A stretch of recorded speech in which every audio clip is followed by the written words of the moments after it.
নাম চুরির ব্যাপারটা আর কি বলবো, এরা তো চোর বাটপার। নিজেদের ব্রেনটাকে একটু চর্চা করুক, অনেক সুন্দর সুন্দর নাম বের করতে পারবে, আমাদের চেয়েও অনেক ভালো নাম তারা বের করতে পারবে, কিন্তু আমাদের এই নামটা যেন তারা না রাখে। দুনিয়াতে আর কোনো নাম খুঁজে পেল না। হ্যাঁ, মানে আমাদের এই নামটা কি কপি করতে হলো, দলের জায়গায় পার্টি বসানো, তারপরে ওই যে আম জনতার আগে বসানো, এগুলো করার উদ্দেশ্য একটাই, মানে আমাদেরকে এখন দেখতে পাচ্ছে যে আমরা নিবন্ধনের জন্য কাজ করতেছি, সফলতার পথে হাঁটতেছি এবং সফলতার দ্বার প্রান্তে পৌঁছে গেছি। সো এখন জাস্ট বিতর্কিত করা, আর কিছু না। এটা বোঝায় যে একটা কনস্পিরেসির শিকার আমরা।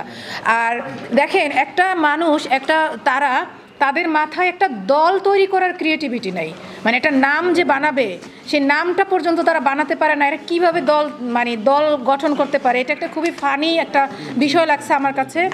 সেকেন্ডলি, যে ডেস্টিনির যে লোক, একটা মানুষ রাজনীতি কেন করে, রাজনৈতিক দল করে সাধারণ জনগণের সেবার জন্য, রাইট? তো সাধারণ জনগণের সেবা করার জন্য যারা রাজনীতি করবে, রাজনৈতিক দল করবে, যেই মানুষরা সাধারণ জনগণের টাকা মেরে খাইছিল, লুটপাট করে খাইছিল, তাদের দ্বারা কি সাধারণ জনগণ কখনো সঠিক রাজনীতি পাবে, সঠিক সেবাটা পাবে? তাহলে এটা সাধারণ জনগণেরও এটার প্রতিবাদ করা উচিত, যে যারা আমাদের টাকা মেরে খাইছে, দেশের মানুষের কোটি কোটি টাকা, এই মানুষরা কখনোই সাধারণ জনগণের জন্য ভালো কিছু বয়ে আনবে না। আর নাম চুরির ব্যাপারটা আর কী বলবো, এরা তো চোর বাটপার, ঠিক আছে? এরা তো পুরাই এদের দ্বারা কিছুই, দেশ তো দূরের কথা, এদের দ্বারা সমাজের কোনো এক্সপেকটেশন নাই, পরিবারের এক্সপেকটেশন নাই, দেশের নাই, কোনো মানুষের কোনো এক্সপেকটেশন নাই। তাই আসলে বলবো যে তারা যেন খুব দ্রুত তাদের এই নাম পরিবর্তন করা কোনো ব্যাপার না, জাস্ট কয়েক মিনিটের ব্যাপার। একটু মাথাটা খাটাক, সবাই মিলে একটা টিম করে বসে 1 ঘন্টা 2 ঘন্টা চিন্তা করুক, নিজেদের ব্রেনটাকে একটু চর্চা করুক, অনেক সুন্দর সুন্দর নাম বের করতে পারবে, আমাদের চেয়েও অনেক ভালো নাম তারা বের করতে পারবে, কিন্তু আমাদের এই নামটা যেন তারা না রাখে। যদি এই নামটা রাখে, তাহলে অবশ্যই এটার একটা এফেক্ট তাদের উপরে পড়তে হবে এবং পড়বে।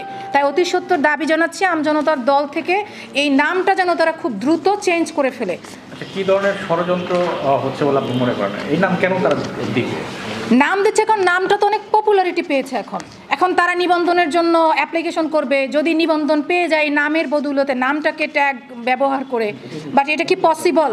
কখনো কি এই আমজনতার দল ওই আমজনতার পার্টি হইতে পারবে? মানে আমজনতার পার্টি আমজনতার দল হইতে পারবে? তারেক ভাই এবং তারেক ভাই টিমের সাথে কোনো টিমেরই তুলনা নেই। এবং তারা যখন দেখছে যে ফেসবুকের বদৌলতে যে নামটা অতি দ্রুত সময় জনপ্রিয়তা লাভ করছে, মানুষের মুখে মুখে চলে গেছে, সবার কাছে চলে গেছে, এখন তারা মনে করছে যে এই নামটা দিয়ে, এই নামটাকে বেচা কিনা যদি কিছু করা যায়, না হয়তো একটা নাম আবিষ্কার করা তো কোনো ব্যাপার না, এবং বিভ্রান্ত সৃষ্টি করার জন্য করছে, এটাই তো আর কি, সহজ হিসাব।